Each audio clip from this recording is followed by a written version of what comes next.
దేవా Recording in progress.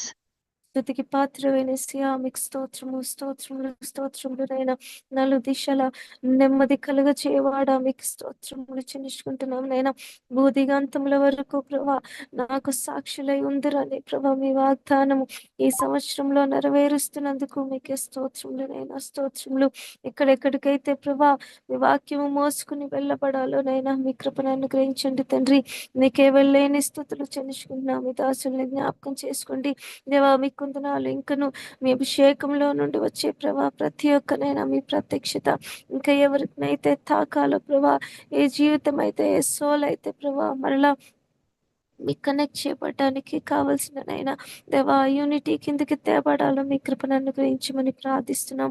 మహోన్నతమైన దేవా మీకే స్తోత్రము స్తోత్రములయ్యా నమ్మదగిన మా తండ్రి మీ కొందనాలునైనా ఈ దినపు మీ ప్రత్యక్షత ఈ దినపు నడిపింపు దేవా మీ వెరీ ప్రజెన్స్ నైనా దేవా మీరే కలుగ చేసి నడిపించండి.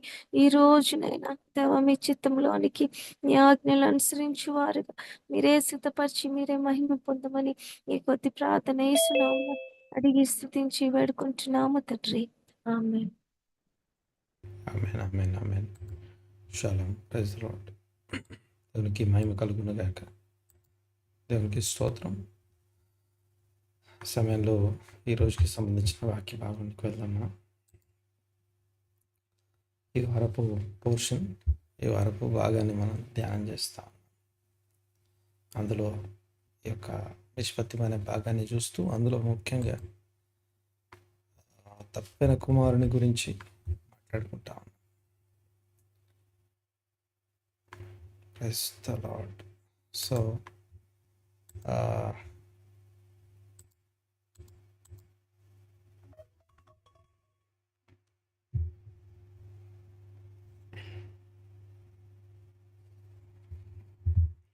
ఓకే, ఇందులో ఈరోజు నిన్న మనం ముగించినటువంటి ప్లేస్ దగ్గర ప్రారంభిస్తాం. నిన్న మనం మాట్లాడుకునేటప్పుడు తప్పిన కుమారుని యొక్క తప్పిపోవడం అంటే ఏంటి, ప్రాడిగల్ అయితే ఏ విషయాల్లో తప్పాడు అనేది మాట్లాడుకుంటూ వస్తాం. అందులో ముఖ్యంగా ఒక రాజ్య విషయంలో, దేవుని రాజ్య నియమాల విషయంలో తప్పుకోవడం ఒకటైతే, దాని తర్వాత నిష్పత్తి అనగా నిష్పత్తి గురించి మాట్లాడుకున్నాం.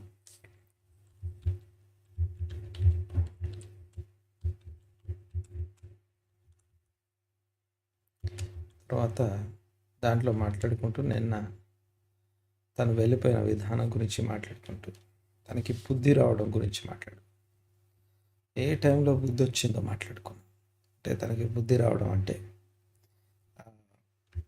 ఎప్పుడు తను హీ కేమ్ టు హిమ్సెల్ఫ్ అనే మాటని అది ఎప్పుడు జరిగింది అనేది మాట్లాడుకున్నాం. సో ఎప్పుడైతే పందులు తిని తన ఆకలి తీర్చుకుందాం అనుకున్నాడో అప్పుడు తనేమై ఉన్నాడు, తను ఎక్కడి నుంచి ఎక్కడికి వచ్చాడు, తన నిజస్థితి అంటే తను ఎక్కడ ఉండాల్సిన వాడు ఎక్కడున్నాడో మాట్లాడుకున్నాం. సో దానికి కారణం ఏంటి, ఎవ్రీ సిచ్యువేషన్ అండ్ ఎవ్రీ దేవుడు మాట్లాడే విధానం అంట. దేవుడు మాట్లాడేటప్పుడు సిగ్నల్స్ ఇచ్చేటప్పుడు మన పరిస్థితుల ద్వారా దేవుడు మనకు సిగ్నల్స్ ఇస్తాడు. ఆ పందులు తినే పొట్టు అనేది దాని అర్థం ఏంటో నిన్న మాట్లాడుకున్నాం. అంటే 3 రకాల తెగలు గురించి మాట్లాడుకున్నాం.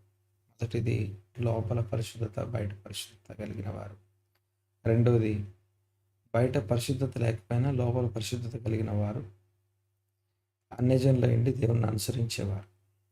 మొదటిదేమో యూదులైన వారు, నిజమైన దేవుడు కోరుకున్న నిబంధన ప్రజలు.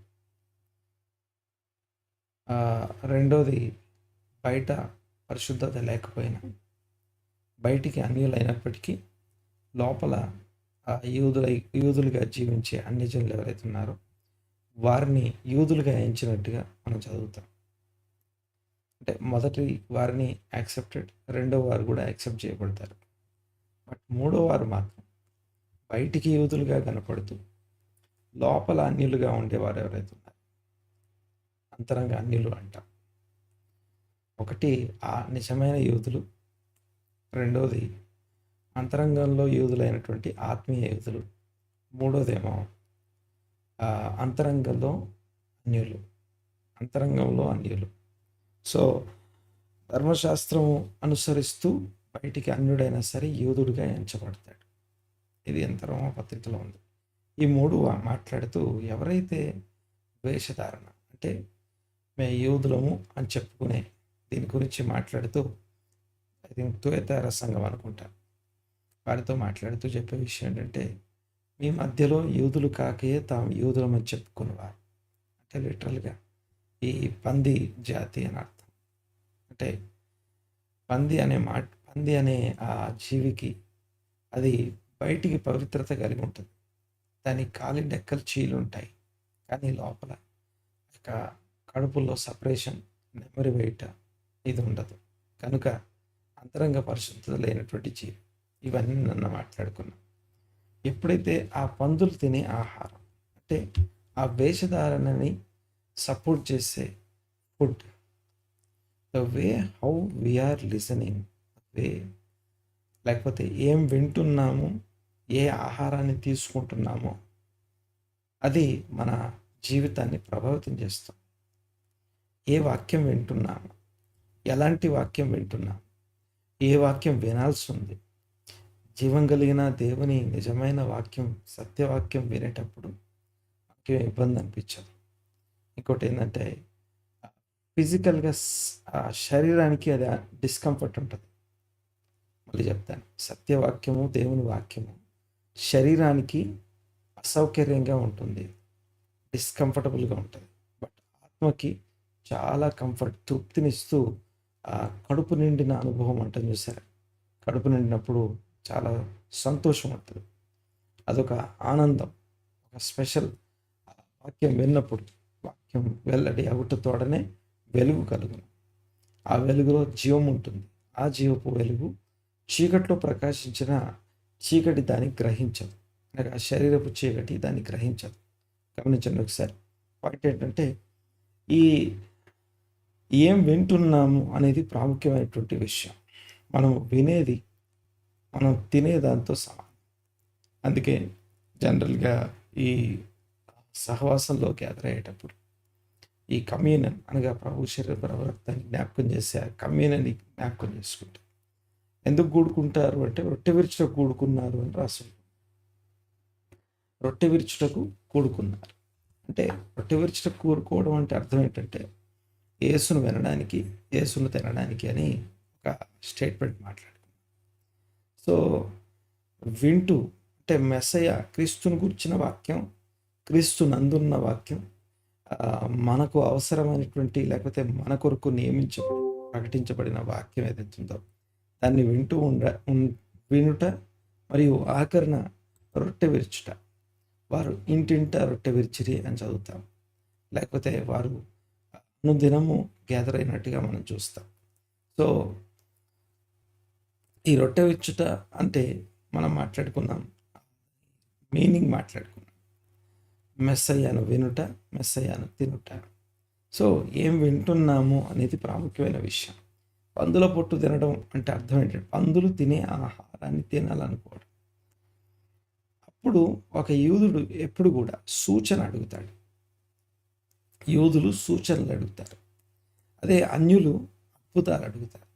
బాగా వినాలి ఒకసారి మాట.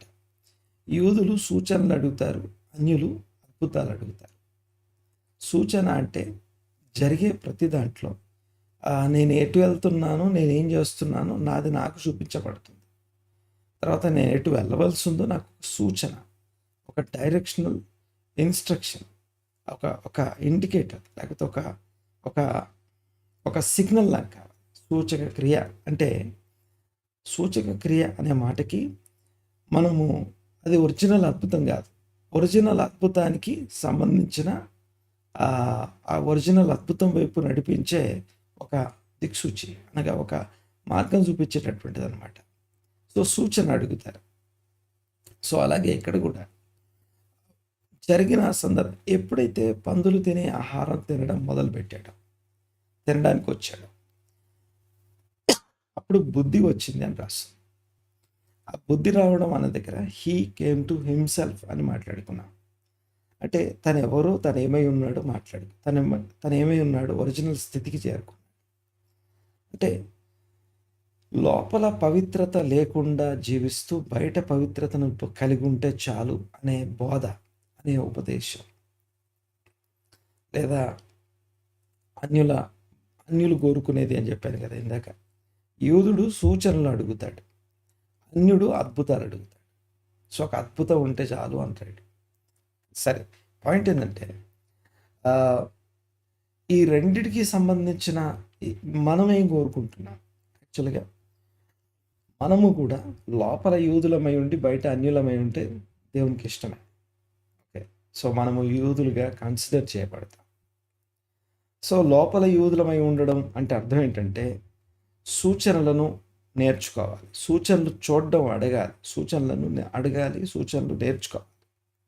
సో దేవునికి స్తోత్రం. పాయింట్ ఏంటంటే సూచన ఎప్పుడైతే కనిపిస్తుందో, సూచన ఎప్పుడైతే తెలియజేయబడుతుందో, మన చుట్టూ జరిగేవి మనకే ఎందుకు జరుగుతాయి, మనకు మాత్రమే ఎందుకు జరుగుతున్నాయి, అది ఒక సూచన. దాంట్లో నీకొక ఇన్స్ట్రక్షన్ ఉంది, దాంట్లో నీకొక ఆత్మ సంబంధమైనటువంటి ఒక మెసేజ్ ఉంది. మర్చిపోవద్దు, మళ్ళీ చెప్తాను. దేవుడు వాక్యం ద్వారా మాట్లాడతాడు, పరిస్థితుల ద్వారా సూచనలు చూపిస్తాడు. మళ్ళీ చెప్తాను, ఇది గుర్తుపెట్టుకోవాలి. దేవుడు వాక్యం ద్వారా మాట్లాడతాడు, పరిస్థితుల ద్వారా సూచనలు ఇస్తాడు, డైరెక్షన్స్ ఇస్తాడు. అందుకనే దావీదు కానీ, లేకపోతే దావీదు తన పరిస్థితులు ఏవైనా తన ఎదురుగా ఉన్నప్పుడు దేవుణ్ణి సూచన అడుగుతాడు. ఇదిగో ఇది నా పరిస్థితి, ఇప్పుడు నేను ఇటు వెళ్దాం అనుకుంటున్నాను, వెళ్ళాలా వద్దా, ఒక సూచన కావాలి.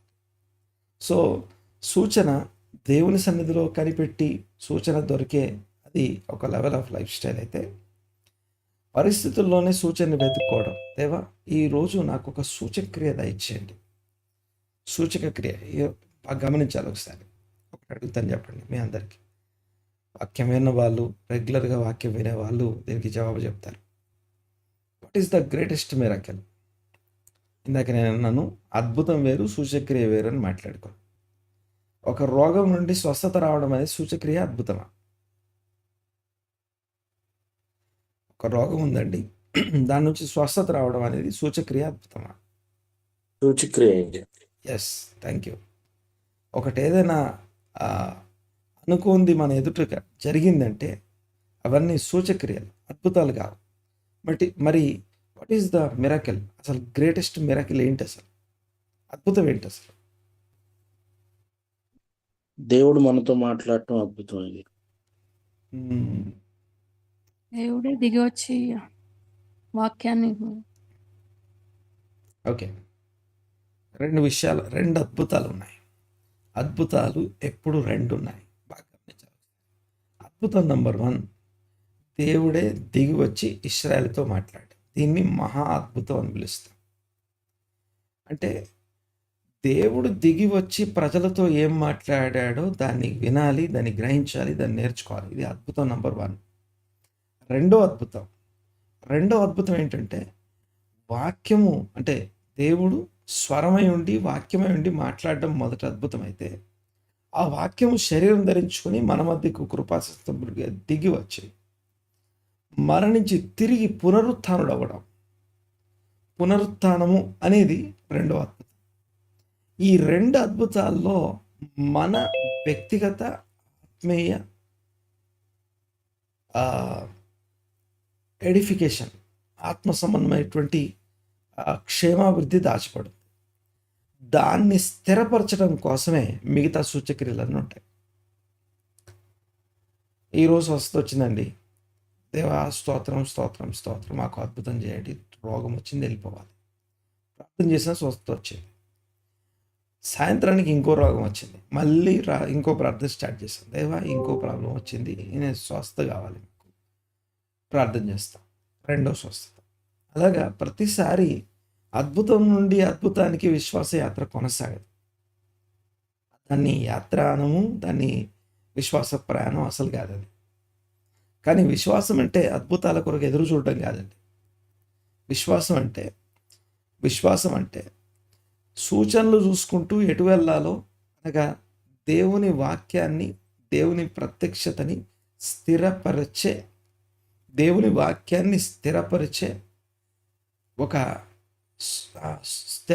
విషయాన్ని సూచక్రియలు అంటాం. ఒకసారి చదవండి, ఒకసారి మార్కు సువార్త 16:16 చదవండి ఒకసారి ఎవరైనా ఒకరు. మార్కు సువార్త 16:16 చదవండి ఒకసారి.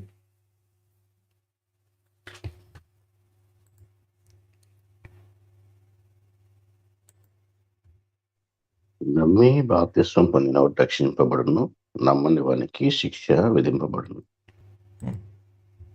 నమ్మిన వారి వలన ఈ సూచక్రియలు కనబడును. ఏవనగా నా నామమున దయ్యములను వెళ్ళగొట్టుదురు, క్రొత్త భాషలు మాట్లాడుదురు, పాములను ఎత్తి పట్టుకుందురు, మరణకరమైనది ఏది త్రాగినను అది వారికి హాని చేయదు. రోగుల మీద చేతులుంచినప్పుడు వారు స్వస్థత నొందురని వారితో చెప్పాను. ఈలాగున ప్రభు అయిన యేసు వారితో మాట్లాడిన తరువాత పరలోకమునకు చేర్చుకొనబడి దేవుని కుడి పార్శ్వమున ఆసీనుడయ్యను. వారు బయలుదేరి వాక్యమంతటా ప్రకటించేది. ప్రభు వారికి సహకారుడయ్యుండి వెనువెంట జరుగుచూ వచ్చిన సూచక క్రియల వలన వాక్యమును స్థిరపరచుచుండెను. ఆమేన్. చూడండి ఒకసారి, అక్కడ సూచక్రియల కోసం బ్రతకండి అని చెప్పలేదు. ఒక అద్భుతం జరగాలి దానికోసం బ్రతకండి అని చెప్పలేదు. ఓకే, సూచక్రియలే ఆత్మీయ జీవితం అని చెప్పలేదు.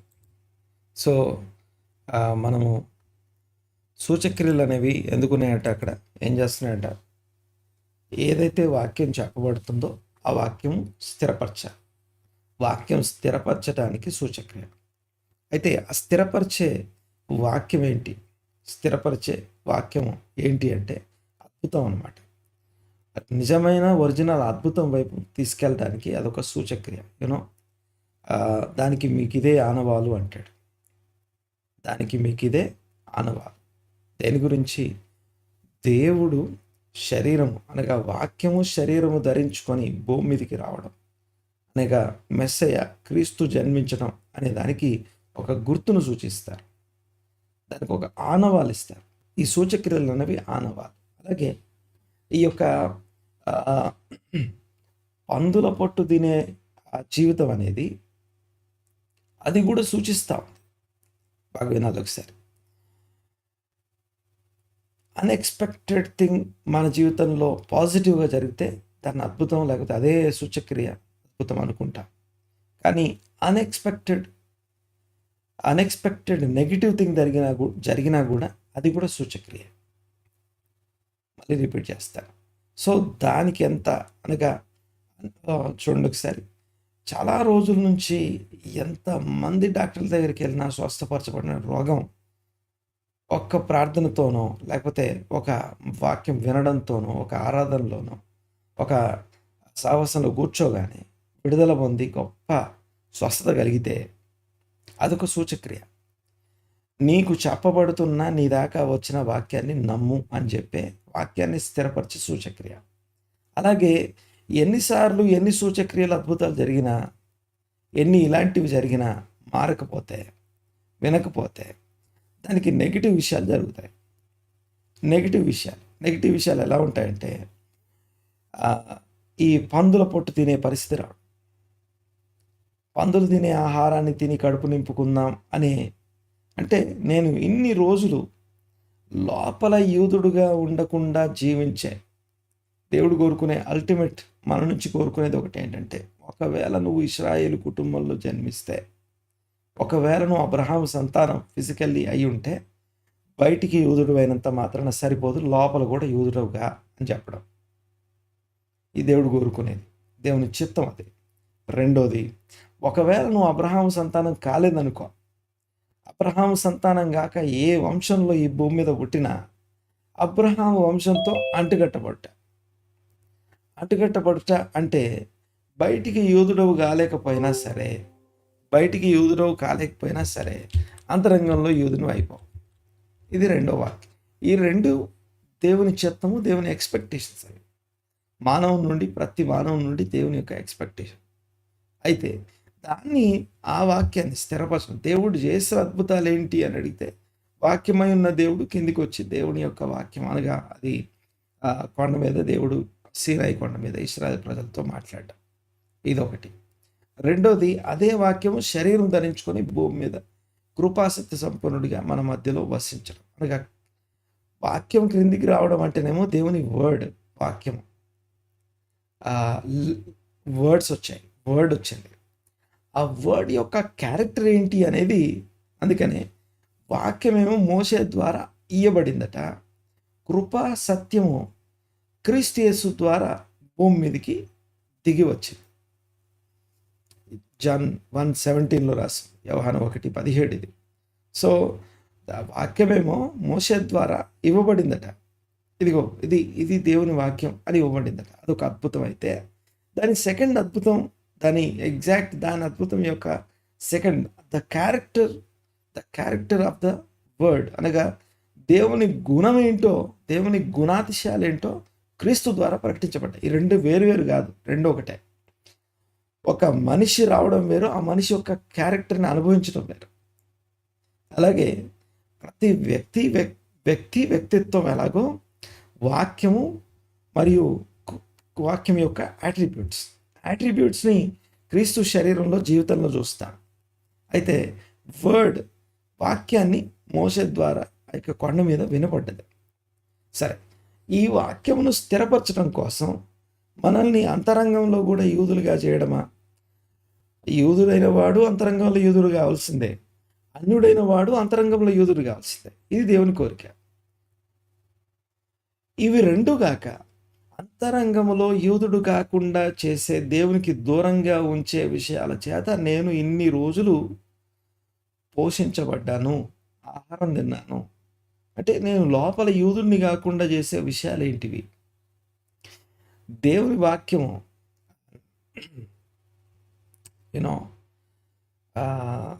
నిన్న ఒక దైవజనుడు వాక్యం చెప్పారు. ఒక దగ్గర ఒక సేవకుల సాహస్ అంట, చాలా స్ట్రైట్గా చెప్తూ ఒకే ఒక మాట అన్నాడు. ఏమన్నంటే, స్వస్థత పొందుకోవడం కోసం అని చెప్తూ ఆయన ఏమన్నాడంటే, ఫస్ట్ మాట, ఎవరిని శపించకు, ఎవరిని దూషించకు, ఎవరి మీద లోపల బిటర్నెస్ పెట్టుకోకు.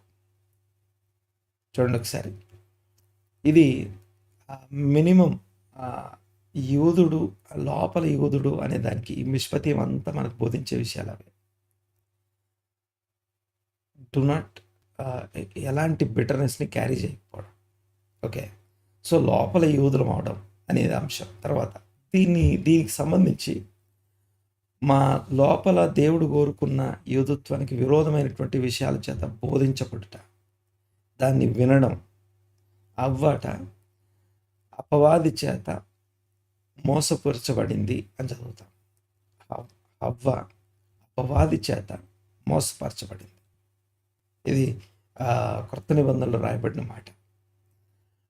అవ్వ ఎలాగైతే మోసపరచబడిందో అలాగా దేవుని సంఘంలో ఉన్న ప్రతి విశ్వాసి మోసపరచబడకుండానట్లు అని పత్రిక చదువుతాం. సరే, అసలు విషయం ఏంటంటే, ఈ మోసపరిచే విషయాలు, లోపల నేను యోధుడుగా ఉండకుండా చేసే విషయాలు ఏవైతే ఉన్నాయో వాటన్నిటి నుంచి ఎంత త్వరగా మనం బయటికి వస్తాయి, ఎంత త్వరగా మనం కోలుకుంటే ఈ వాక్యాలు, నిష్పత్తి ఇవన్నీ కూడా మనల్ని నిజస్థితిలోకి నడిపించడానికి పదే పదే బోధించబడతాయి, ప్రకటించబడతాయి. సో అందులో రవుత్ అనగా అకౌంటబిలిటీ అని అర్థం. Accountability of what? అకౌంటబిలిటీ అంటే గమనించండి ఒకసారి. ఇప్పుడు ఈ అకౌంటబిలిటీ అర్రవూత్ అనే మాట మిష్పతిలో నుంచి తప్పని కుమారుని చూస్తాం. చివరిగా గమనించండి ఒకసారి. పాయింట్ నెంబర్ 1, అర్రవూత్ అంటే కోల్ ఇజ్రాయెల్. ఇశ్రాయేలీలందరూ ఇంకొక తోటి ఇశ్రాయేలీకి బాధ్యులై ఉన్నారు. దేవుడు లెక్క అడుగుతాడు. సో ప్రతి ఇశ్రాయేలీడు కయీన్ని హేబేల్ ఎక్కడ అని అడిగిన దేవుడు నిన్ను నన్ను కూడా మన తోటి వారి గురించి లెక్క అడుగుతాడు. ఆ లెక్క అడిగే క్రమంలో ఆ తప్పైన కుమారుని అడిగినప్పుడు, లేకపోతే నీ తండ్రి ఎక్కడానో నీ సహోదరుడు ఎక్కడానో అడిగినప్పుడు మన దగ్గర ఆన్సర్ ఉండదు. అంటే ఈ అకౌంటబిలిటీ నుంచి దూరంగా వెళ్ళిపోతాం. తర్వాత తనకి ఇవ్వబడిన వస్తువులు, తన వస్తువులు, తన ఆస్తి అనుకునే తనది కానిది, తను సంపాదించినది, లేకపోతే తను ఆ తండ్రికి కుమారుడైనందుకు వచ్చినటువంటి ఆస్తి విషయంలో అకౌంటబిలిటీ అర్రవూత్ అంటాం. సో అల్టిమేట్లీ మిష్పతి అనే పోర్షన్ మనకి అకౌంటబిలిటీని బోధిస్తుంది. అది కూడా మనుషుల విషయమైనటువంటి accountability, relational accountability and positional accountability. ఎలాంటి స్వాస్థ్యం మనకి ఇవ్వబడిందో, ఎలాంటి స్వాస్థ్యం మనకి హ్యాండ్ ఓవర్ చేయబడిందో, మనకి ఇవ్వబడిన ప్రతి వస్తువు గురించి మనం లెక్క చెప్పాలి. దేవుడు మనకిచ్చిన ప్రతి గిఫ్ట్ గురించి లెక్క చెప్పాలి. మనకిచ్చిన ప్రతి తలాంతు గురించి లెక్క చెప్పాలి. సో దేవుడు మనకిచ్చిన ఆధిక్యతలు ఏవైతే ఉన్నాయో, స్పెషాలిటీస్ ఏవైతే ఉన్నాయో వాటి విషయంలో లెక్క చెప్పాలి. సో ఆధిక్యతను ఇచ్చినప్పుడు ఇది దేవుడిచ్చిన ఆధిక్యత. దేవుని మందిరంలో సేవ చేయడం కావచ్చు, దేవుని సన్నిధిలో ఒక పని నెరవేర్చే ఆధిక్యత కావచ్చు. దాన్ని అదొక ఆధిక్యతలా భావించకుండా అదొక భారంగా భావించడం చాలా కష్టం. భారంగా భావించిన వాళ్ళు దాన్ని కొనసాగించలేరు. సో ఎంత భారమైన మోసి ఇది దేవుడు నాకు ఇచ్చిన గొప్ప ఆధిక్యత అనేవాళ్ళు దేవుని మహిమార్థమై జీవిస్తారు. Accountable person. అందుకే వారి సామర్థ్యం చొప్పున వారికి ఒకరికి 5, ఒకరికి 2, ఒకరికి 1 ఇవ్వబడ్డాయి. అది వారి మధ్య విభేదాలు ఎందుకు ఉన్నాయి అంటే ఒకరికి ఎందుకు దేవుడు 5 ఇచ్చాడు, ఎందుకు దేవుడు ఇంకోటి తెలుసా, తప్పని కుమారుని యొక్క దాంట్లో మీరు చూస్తే ఆశించుట అంటాం. హిస్ ఎక్స్పెక్టేషన్, తనది కానిది తను ఆశిస్తున్నాడు, తనది కాని విషయాన్ని తను ఆశిస్తున్నాడు. ఆ ఆశించుట అనేది మనల్ని లాక్కెళ్ళిపోద్ది, తీసుకొని వెళ్ళిపోద్ది. అంటే ఈ తండ్రికి కుమారుడై తండ్రి చెప్పినట్టు వింటూ తండ్రి ఆధిపత్యంలో లేకపోతే ఆయన పై విచారణలో జీవించడం చాలా కష్టమైన విషయం. ఆ కష్టమైన విషయాల నుంచి తప్పిపోతాం. ఫస్ట్ ఏరియా తప్పేది అక్కడే, బయట ఎక్కడో తప్పడం కాదండి. ఫస్ట్ ఏరియా తప్పేది దెర్ ఈజ్ నో ఓవర్సియర్. నీ పైన విచారణ చేసే వాళ్ళు ఎవరు లేకపోవడం, పై విచారణకి ఎవరి దగ్గర సరెండర్ చేయకపోవడమే. అక్కడే మనం తప్పే మొదటి ఏరియా. తర్వాత చూడండి ఒకసారి ఈ అకౌంటబిలిటీ దాంట్లో మనకి ఇవ్వబడిన పొజిషనల్ అకౌంటబిలిటీ, రిలేషనల్ అకౌంటబిలిటీ, మనకి ఇవ్వబడినటువంటి గిఫ్ట్స్ కానీ లేకపోతే దేవుడిచ్చిన ప్రతి దాని విషయంలో రౌత్ అంటాం అకౌంటబిలిటీ. ఆ అకౌంటబిలిటీస్ గురించిన జడ్జిమెంట్స్ ఆఫ్ గాడ్, దేవుని యొక్క జడ్జిమెంట్స్. ఇక నెక్స్ట్ అసలైనటువంటి టాపిక్ ఎప్పుడు మాట్లాడుకోవాలి. తప్పైన కుమారుడు గురించి ఒక డయాగ్నోసిస్, ఒక అనాలిసిస్ చూసాను ఇప్పటిదాకా, బట్ అయిపోలేదు. ఇంకా అసలు స్టోరీ ఇప్పుడు స్టార్ట్ అవుతుంది. ఇంకో మాట చెప్పాలంటే దీని నెక్స్ట్ పార్ట్ ఏంటి అంటే సిరీస్ అంటాం కదా, సీజనల్. ఈ మధ్య వెబ్ సిరీస్ సీజన్ 1, సీజన్ 2 అంటాం. సో అందులో నెక్స్ట్ సీజన్కి వచ్చేసరికి చూడాల్సిన అసలు విషయం, తప్పిపోయిన కుమారుడు తిరిగి రావడం కోసం తను ఎలా సిద్ధపడ్డాడు, తిరిగి ఎలా వచ్చాడు. ఇదంతా ఒకటైతే వచ్చినవాడు యాక్సెప్ట్ చేయబడకపోవడం, అది థర్డ్ సీజన్. మొదటి సీజన్లో ఎక్కడ తప్పిపోయామనేది మొదటి సీజన్ అయితే, సీజన్ నెంబర్ 2 ఇప్పటిదాకా సీజన్ నెంబర్ 1 మాట్లాడుకుంది. ఇప్పటిదాకా ఎలా తప్పాం, ఎందుకు తప్పాం, ఎక్కడ తప్పాం, ఏ విషయాలు ఎలా మాట్లాడుకున్నాం. సీజన్ 2 వచ్చేసరికి తను తిరిగి వచ్చే విధానం, హీ కేమ్ టు హిమ్సెల్ఫ్ అనేది మనకు అర్థమైంది. ఇంతకీ ఆ కేమ్ టు హిమ్సెల్ఫ్ అది తన జీవితాన్ని ఎలా మార్చింది అనేది కూడా కావాలి మనకి. అది కూడా వాక్యంలో నుంచి చూడాలి. ఒక యూదా రబ్బీ మాట్లాడుతున్నాడు, ఒక జూయిష్ రబ్బీ ఒక ఉపమానం చెప్పాడంటే ఆ ఉపమానం అంత ఈజీగా నార్మల్గా డైజెస్ట్ అయిపోయి అబ్బా భలే ఉంది అనుకుని వెళ్ళిపోయేది కాదు. చాలా లోతైనటువంటి వివరాలు అందులో ఉంటాయి. దేవునికి స్తోత్రం కలుగునుగాక. సో సెకండ్ సీజన్ అనగా సెకండ్ స్టేజ్ వచ్చేసరికి how he's coming back. He came to himself. Okay, తనకు అర్థమైంది. ఓకే, చాలాసార్లు రిపెంటెన్స్ని, చాలాసార్లు పశ్చాత్తాపాన్ని, మారు మనస్సును ఎక్కడితో ఆపేస్తామంటే అవగాహన దగ్గర ఆపేస్తాం. అవగాహన, అనుభవం, లేకపోతే దాని క్రియారూపకమైనటువంటి మేనిఫెస్టేషన్ బాగా ఒకసారి తండ్రి నన్ను క్షమించు, లేకపోతే పరలోకానికి విరోధంగా నేను పాపం చేశాను. తండ్రి దగ్గరికి వెళ్ళి నేనేం చెప్తానంటే పరలోకానికి విరోధంగా నేను పాపం చేశాను, నీకును విరోధంగా నేను పాపం చేశాను, ఇకను నేను కుమారుడు అనిపించుకోవడానికి యోగ్యుడని కాదు. See, every word, every statement and every stage ప్రతిదీ వేర్వేరు అంశాలు. మనము ఒక దగ్గర ఆగిపోయి ఉంటాం గమనిస్తే. నేను పాపిని అని ఒప్పుకుంటా, దేవా నేను పాపిని అని ఒప్పుకుంటా, ఇంకా ఒప్పుకున్నట్టు కాదు అది. పరలోకానికి విరోధంగా నేను పాపం చేశాను అని చెప్పినంత మాత్రాన అయిపోలేదు. ఎవ్రీ ఫర్గివ్నెస్, దాన్ని రెక్టిఫికేషన్ అండ్ రెస్టోరేషన్ లేకపోతే ఫర్గివ్నెస్ కాదు. దేవుని నుంచి క్షమాపణ, దేవుడి ఉపకారాల్లో గొప్ప ఉపకారం ఏంటి అంటే శిలువ మరణం యొక్క గొప్ప మేలు ఏంటంటే ఫర్గివ్నెస్, క్షమాపణ. ఐ ఫర్గివెన్, నేను మర్చిపోతున్నాను, ఇంకా వదిలేసి కొత్తగా లైఫ్ స్టార్ట్ చేయి, అది కాదు. బాగా గమనించాలి ఒకసారి. There should be rectification and restoration. దానికి రెస్టోరేషన్ కూడా జరిగి ఉండాలి. రెక్టిఫికేషన్ లేకుండా, రెస్టోరేషన్ జరగకుండా ఫర్గివ్నెస్ అనేది కంప్లీట్ అవుతుంది. జస్ట్ అర్థమయ్యే విధంగా గ్రహింపు దగ్గరికి వచ్చి మేము చాలా తెలుసుకున్నాం, మాకంతా అయిపోయింది అనుకుంటే పొరపాటు చేస్తాం. మళ్ళీ చెప్తున్నా, నేను అంత తెలిసేసుకున్నాను. గ్రహింపు దగ్గరికి చాలామంది క్రైస్తవులు వస్తున్నారు. చాలామంది విశ్వాస యొక్క అనుభవాన్ని, ఆత్మీయ అనుభవాన్ని చూస్తే గ్రహింపు, ఓకే వాక్యంలో గొప్ప గొప్ప విషయాలు తెలిసిపోవాలి మాకు అర్జెంటుగా, మర్మాలు తెలిసిపోవాలి అర్జెంటుగా. బట్ అసలు పర్పస్ ఏంటంటే, దేవుని చిత్తం ఏంటంటే, దేవుని వాక్యం యొక్క అసలైన ఉద్దేశం ఏంటంటే ఫర్గివ్నెస్.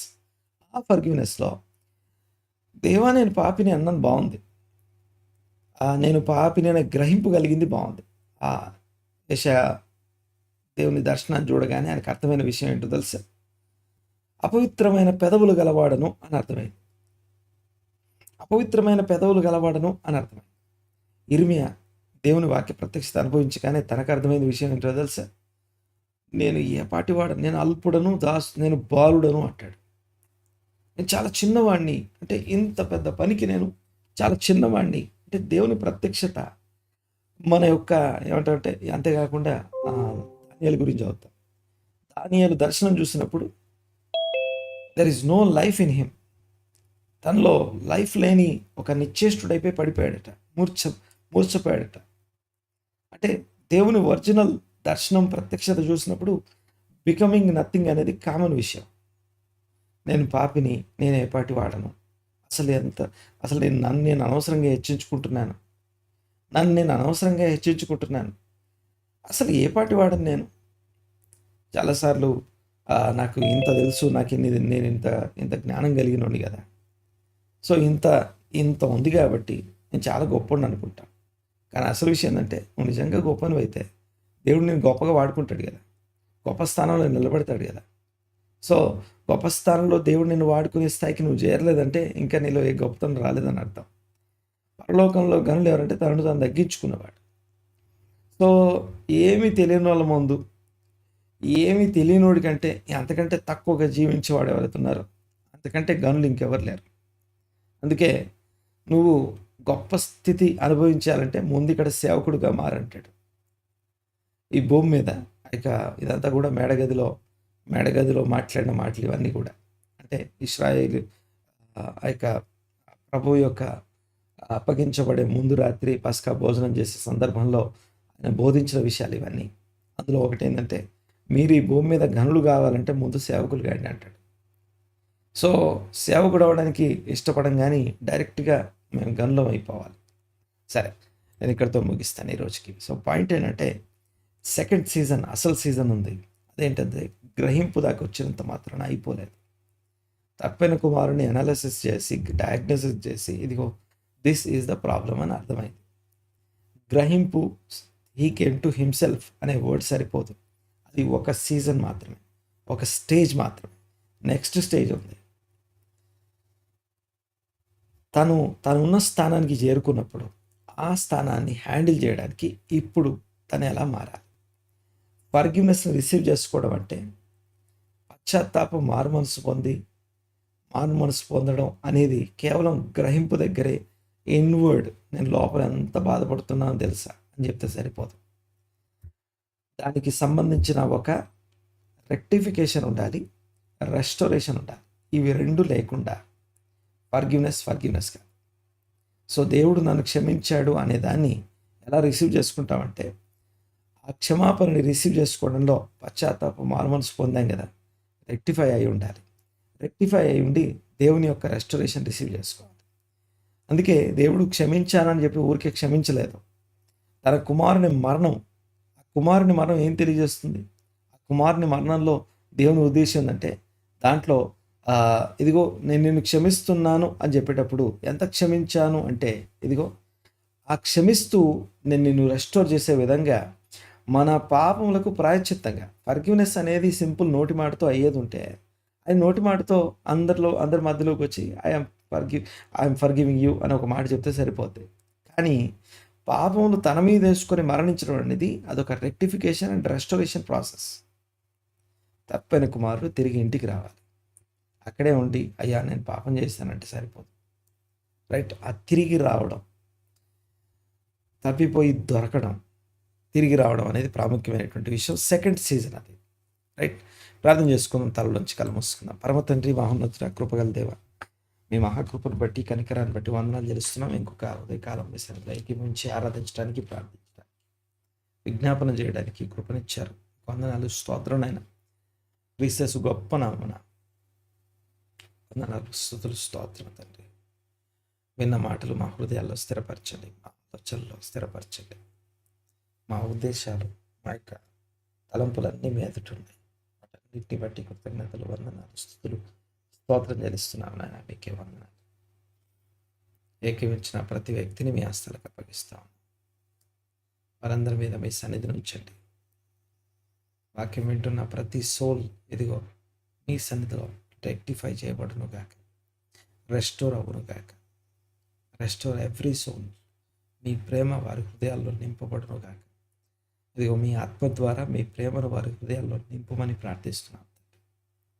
వందనాలు, స్తుతులు, స్తోత్రం, ఘనత, మహిమ, ప్రభావం మీకు ఆరోపిస్తున్నాం ఆయన. Thank you Lord. మనోనేత్రాలు వెలిగించండి. జ్ఞానము, ప్రత్యక్షత కలిగిన మనసు ప్రతి ఒక్కరికి అనుగ్రహించి ఈ దినపు ఛాలెంజెస్ అన్నింటిలో తోడై ఉండి మనం వేడుకుంటూ ఈ సన్నిధిని తోడుగా ఉంచమని అడుగుతూ నజరేయుడైన యేసుక్రీస్తు నామమున ప్రతి వ్యక్తిని మీ హస్తాలకు అప్పగిస్తూ స్తుతించి ఆరాధించి ప్రార్థిస్తున్నాము తండ్రి. ఆమేన్. మన తండ్రి అయిన దేవుని ప్రేమ, తన కుమారుని యందు మనకు అనుగ్రహించబడిన కృపా, సమాధానం, పరిశుద్ధాత్మ సహాయము, సహవాసము, సన్నిధి, నిబంధన, సాక్ష్యం, అభిషేకం ఏకీవించిన ప్రతి ఒక్కరికి ఇది మొదలు సార్వత్రిక సంఘం అంతటికీ సదా తోడైండి నడిపించునుగా. అందరికీ వందనాలు. షాలోమ్.